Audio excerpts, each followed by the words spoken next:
Sekarang tengah labur lebih 730 juta semata-mata untuk kawal naratif dunia melalui AI, termasuklah ChatGPT.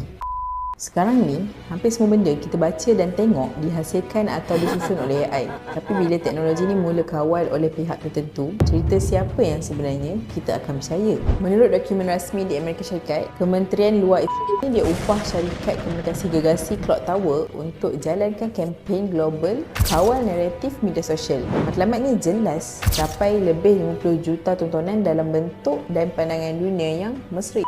Sasaran utama dia siapa? Iaitu adalah generasi muda, terutamanya pengguna TikTok, YouTube dan juga podcast. Apa yang lebih menakutkan adalah kempen ni dia bukan sekadar video promosi ataupun iklan propaganda, tapi diorang ni dilapor berusaha mempengaruhi sistem AI itu sendiri, termasuklah platform seperti ChatGPT, Google Gemini and X Grok, supaya algoritma AI makin lembut terhadap dan keras terhadap Palestin.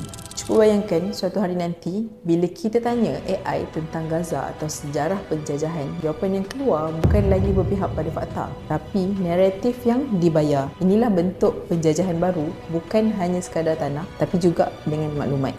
Ini mungkin dah tak perlukan peluru semata-mata untuk bentuk persepsi dunia. Dengan hanya 730 juta ringgit dan teknologi AI, diorang ni boleh ubah apa yang generasi muda ni percaya tanpa diorang sedar pun. Persoalannya sekarang, kalau AI pun dah boleh dikawal, macam mana kita nak tahu kebenaran yang sebenar?